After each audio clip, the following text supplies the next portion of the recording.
எல்லாம் 60 வயசு எல்லாம் 60 வயசு மேடை பேசவங்களுக்கு ஸ்கிரிப்ட் கொடுத்துட்டாங்க. பாவம் அந்த சின்ன பசங்க. அதுல இன்னொரு அக்கச்சிய சொல்றேன், என்கிட்ட கேட்டாங்க, உட்காந்துட்டு இருக்கிறவங்களுக்கு 60 வயசு, மேடையில பேசுறவங்க எல்லாம் பாவம் சின்ன பசங்க அப்படின்னு நீங்க சொல்றீங்க. இந்த சின்ன பசங்க ஒரே ஒருத்தன் கிட்டத்தட்ட ஒரு 35 ஒரு அமைச்சர்கள் வச்சிருக்கீங்க. அதுல கூட்டணிக்கெல்லாம் போனீங்கன்னா கிட்டத்தட்ட ஒரு 32 அமைச்சர் உங்களுடைய கட்சியில இருப்பாங்க. அந்த 32 அமைச்சர்ல ஆக சிறந்த பேச்சாளர் இன்க்ளூடிங் உங்களுடைய பொம்பை முதலமைச்சர் அந்த முதலமைச்சர் ஆதவ அர்ஜுனன் அவர்கள் யாரா இருந்தாலும் சேலஞ்ச் பண்ணி சொல்றேன், ஸ்டேஜ்ல வந்து எங்களோட நேருக்கு நேரா வந்துட்டு விவாதம் பண்றதுக்கு தயாரா நீங்க ரெடியா? நீங்க வாங்க அரசியல் பேசுவோம். யார் வேணாலும் நீங்க கூட்டுவாங்க. உங்க கட்சியில உயர்மட்ட தலைவரா யாரா வேணாலும் நீங்க கூட்டுவாங்க, அரசியல் பேசுங்க. வாங்க எங்களை பேசி நீங்க ஜெயிச்சு காட்டுங்க மிஸ்டர் ஆதவ் அர்ஜுனன் அவர்களே. பேச முடியுமா? திராணி இருக்கா? ஃபர்ஸ்ட் ஆஃப் ஆல் இந்த சின்ன பசங்க மேடையில இருக்காங்க நீங்க சொல்றீங்களே, பிறப்பாலே நல்ல அரசியல்வாதி. என்னோட நீங்க இன்எக்ஸ்பீரியன்ஸ் தான் அரசியல்ல. நீங்க தான் பெரிய அரசியல், நான் பெரிய புலி நினைச்சிருக்கேன். வாங்க நீங்க ஸ்டேஜுக்கு வாங்க.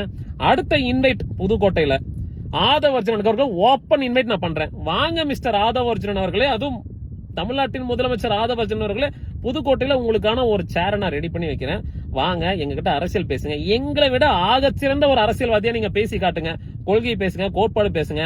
திமுக இருக்கிற மேல வன்மத்தை தவிர வேற ஒரு வெங்காயமும் உங்களுக்கு வந்து பேச தெரியாது. வெங்காயம் எப்படி இருக்கும்?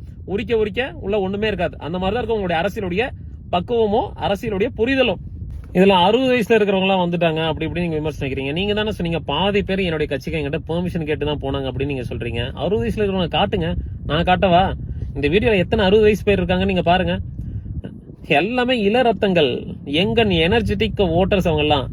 சார் ஒரு வாட்டி ஜெயிச்சுட்டு வந்தாங்க, நீங்க வந்து ரொம்ப ஆடாதீங்க. நீங்க இன்னைக்கு ஆட்சி ரன் பண்ணிட்டு இருக்கிறதுக்கு முக்கிய காரணமே திமுகவோட கூட்டணியில வெற்றி பெற்றவங்களுடைய முக்கிய பங்கு அதுல இருக்கிறனால மட்டும்தான் இன்னைக்கு நீங்க வந்து ஆட்சியை சக்சஸ்ஃபுல்லா ரன் பண்ணிட்டு இருக்கீங்க. ஏதோ வந்து சுயமா வந்து சொந்த இதுல வந்து ஜெயிச்ச மாதிரி வந்து ரொம்ப தான் வந்து ஓவரா பிகு பண்ணிக்காதீங்க. காங்கிரஸ் அஞ்சு சப்போர்ட் பண்ணாம, விசிகே சப்போர்ட் பண்ணாம, கம்யூனிஸ்ட் சப்போர்ட் பண்ணாம, ஐஎம்எல் சப்போர்ட் பண்ணனா நீங்க